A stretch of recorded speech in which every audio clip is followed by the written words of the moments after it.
मैं युवाओं की भावनाओं का सम्मान करता हूं। इन शब्दों के साथ शिक्षा मंत्री धर्मेंद्र प्रधान ने इस्तीफा दे दिया।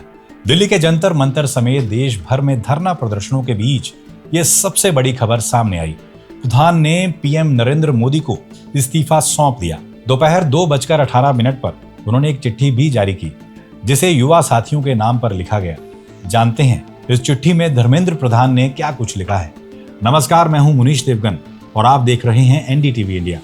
बीते एक महीने से ज्यादा समय से जंतर मंतर पर कॉकरोच जनता पार्टी का धरना चल रहा है। 20 जुलाई को संसद मार्च के दौरान सामने आई तस्वीरें देश भर में वायरल हुई और इसी के साथ सरकार ने भी पहली बार बातचीत के लिए दरवाजे खोले। सीजेपी की तरफ से 3 मांगे रखी गई। शिक्षा मंत्री का इस्तीफा, नीट यूजी पेपर लीक की वजह से जिन बच्चों ने खुदकुशी की उनके परिवारों को 1-1 करोड़ का मुआवजा और सोनम वांगचुक की मर्जी का सम्मान। इसमें से अब सिर्फ 2 मांगे बची थी, क्योंकि सोनम वांगचुक पहले ही अपना अनशन तोड़ चुके हैं। और आज सबसे बड़ी मांग यानी धर्मेंद्र प्रधान का इस्तीफा भी हो गया। अब आपको बताते हैं कि शिक्षा मंत्री ने अपने इस्तीफे के बाद एक्स पोस्ट में क्या बड़ी बातें लिखी। धर्मेंद्र प्रधान ने सोशल मीडिया प्लेटफॉर्म एक्स पर जो चिट्ठी साझा की उसमें लिखा है, मेरे युवा साथियों, मैं पिछले 4 दशकों से अधिक समय से छात्र, शिक्षक और शिक्षा सुधार के लिए समर्पित रहा हूं। मेरा सदैव ये विश्वास रहा है कि एक सशक्त, समावेशी और दूरदर्शी शिक्षा व्यवस्था ही सशक्त राष्ट्र की आधारशिला होती है। उन्होंने आगे लिखा कि देश के युवाओं की आकांक्षाओं, भावनाओं और उनकी न्यायोचित अपेक्षाओं का गहरा सम्मान करता हूं। भारत की युवा पीढ़ी के सपनों को साकार करना हम सभी के राजनीतिक एवं सामाजिक जीवन का नैतिक संकल्प रहा है।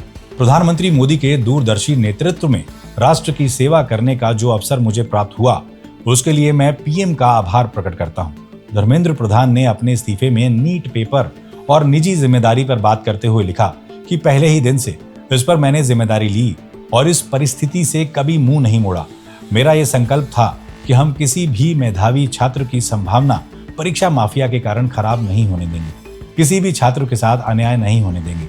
16 जुलाई को घोषित नीट यूजी के परिणाम संतोषजनक रहे, जिससे गरीब पृष्ठभूमि से आए कई मेधावी छात्रों को सफलता मिली।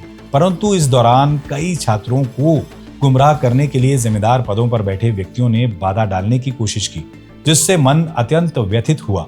मैं सदैव हमारे प्रजातंत्र की शक्ति में अटूट विश्वास रखने वाला रहा हूं तथा युवाओं की आकांक्षाओं, सपनों और अपेक्षाओं का गहरा सम्मान करता हूं। वह केवल भारत का भविष्य नहीं, बल्कि एक नए और विकसित भारत के वाहक, निर्माता और भविष्य के शिल्पकार भी हैं।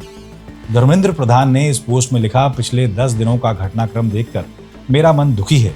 ये मेरे लिए व्यक्तिगत प्रतिष्ठा का विषय नहीं है। भारत की युवा शक्ति ही इस देश की असली ताकत है। देश की युवा शक्ति को भ्रम के कुचक्र में फंसने नहीं देंगे, यही मेरा संकल्प है। जंतर मंतर और देश में जो स्थिति बनी हुई है, इस स्थिति का राष्ट्र विरोधी ताकतें लाभ ना उठाएं। देश की एकता बनी रहे। भारत के एक भी विद्यार्थी का भविष्य कानूनी पेचीदगियों में ना उलझे। हमारे बच्चे अपना समय पढ़ाई में लगाएं, करियर बनाने पर फोकस करें। इसी बात पर विचार करते हुए मैंने अपना त्यागपत्र प्रधानमंत्री मोदी को भेज दिया है।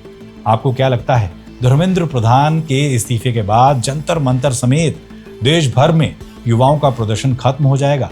अपनी राय आप हमें कमेंट बॉक्स में जरूर बताएं। बहुत बहुत शुक्रिया।